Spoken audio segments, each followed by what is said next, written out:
ایک مرتبہ ایسا ہوا کہ ایوب علیہ السلام کی بیوی رحمت بی بی کام کو جا رہی تھی لوگوں کا کام کرنے کے لیے. رستے میں شیطان کھڑا ہو گیا اور اپنے آپ کو حکیم ثابت کرنے لگا جیسے کوئی حکیم ہوتا ہے بہت بڑا, اور کہتا ہے رحمت بی بی آپ کو شوہر بیمار ہے تو میں علاج کرتا ہوں, میں دم کرتا ہوں, میں دوائی دیتا ہوں اور ان کو شام سے پہلے رام آ جائے گا اور تندرست ہو جائیں گے. تو بیوی تھی ظاہر 18 سال ہو گئے شوہر بیمار ہے.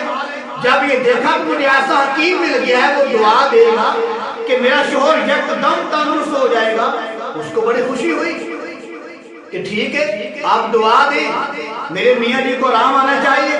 شیطان نے کہا میں دعا دوں گا لیکن شرط یہ ہے جب تمہارے شوہر کو آرام آ جائے, یعنی کہ جب ایوب علیہ السلام کو آرام آ جائے صرف اتنا کہہ دیں کہ میں نے ان کو شفا دی. جب یہ جملہ کہا تو ان کی بیوی نے سنا, ظاہر بیوی تھی وہ دل کے اندر غم تھا, پریشانی تھی. 18 سال ہو گئے خامد کی خدمت کرتے ہوئے, 18 سال سے ان کے شوہر بیمار تھے اور بیماری کے اندر شوگر کے لکڑی بن گئے تھے. تو ظاہر بیوی خوش ہوتی ہے کہ کوئی نہ کوئی حکیم ملے جو میرے شوہر کے لیے دم کرے یا ان کو کوئی دعا دے, ان کو آرام آنا چاہیے.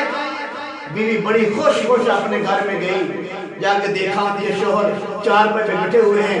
ایوب علیہ السلام جا کر بڑی پیار محبت سے پاس بیٹھ گئی, جا کر عرض کرتی ہے حضرت صاحب آج ایک ایسا حکیم ملا ہے, اس نے کہا کہ میں آپ کو دعا دیتا ہوں, آپ کا علاج کرتا ہوں, رات سے پہلے آپ کو شفا مل جائے گی, آپ تندرست ہو جائیں گے, توانا ہو جائیں گے, بیماری آپ کی ختم ہو جائے گی. تو لہذا ایک شرط ہے وہ یہ ہے کہ جب آپ کو آرام آ جائے گا نا صرف یہ کہہ دینا کہ میں نے ان کو شفا دی ہے. وہ اللہ کے پیغمبر تھے ایوب علیہ السلام, وہ نبوت کی فراست سے پہچان کے کہ یہ رحمان کی آواز نہیں ہے یہ شیطان کی آواز ہے. تو اپنی بیوی کو غصے کی نگاہ سے دیکھا, حالانکہ بیمار تھے, شرک اللہ کے پیغمبر نبی شرک سے کتنی نفرت کیا کرتے تھے, کتنا غصہ کیا کرتے تھے کہ وہ بیوی جو 18 سال پیغمبر کی خدمت کر رہی ہے, لیکن جب شرک کا معاملہ آیا تو اللہ کے پاک پیغمبر نے غصے کی نگاہ سے اپنی بیوی کو دیکھا, اس کی خدمت کو نہیں دیکھا, شرک کے مقابلے میں غصے سے دیکھا اور اپنی بیوی کو غصے سے کہا یہ وہ شیطان ہے جس نے آدم السلام کو بہکایا تھا, جس نے اماں حوا کو بہکایا تھا, یہ شیطان کی آواز ہے. پھر غصے کے اندر کہا کہ شفا مجھے وہ دے گا, شفا تو میرا اللہ مجھے دینے والا ہے. پھر غصے کے اندر کہنے لگے اپنی بیوی کو کہا اگر مجھے آرام آ گیا تو میں آپ کے 100 کوڑے ماروں گا. کیا کہا, اگر مجھے آرام آ گیا تو میں آپ کو 100 کوڑے ماروں گا.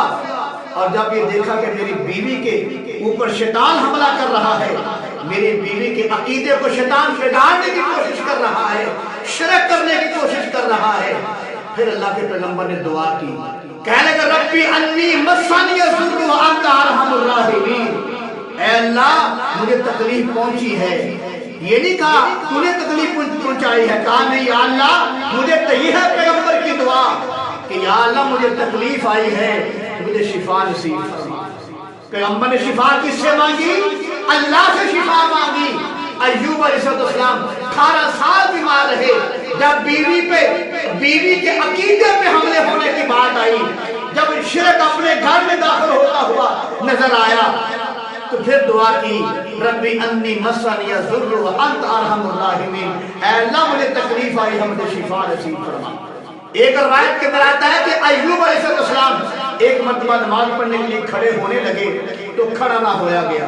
جب کھڑا نہ ہویا گیا پھر کہنے لگے کہ اے ایوب جب تو زندگی میں اللہ کے لیے اللہ کی عبادت کے لیے کھڑا نہیں ہو سکتا پھر زندگی کی ضرورت کیا ہے.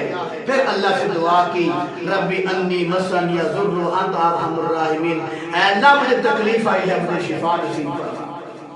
جب بیوی کے وجہ سے شرک عقیدہ گھر میں آنے لگا, شرکی الفاظ گھر میں آنے لگے, پھر اللہ سے دعا کی. جب نماز پڑھنے کے لیے کھڑے ہونے لگے کھڑا نہ ہویا گیا, پھر اللہ سے دعا کی یا اللہ مجھے شفا نصیب فرما. جب دوسرے تانے مارے پھر اللہ سے دعا کی یا اللہ مجھے شفا نصیب فرما.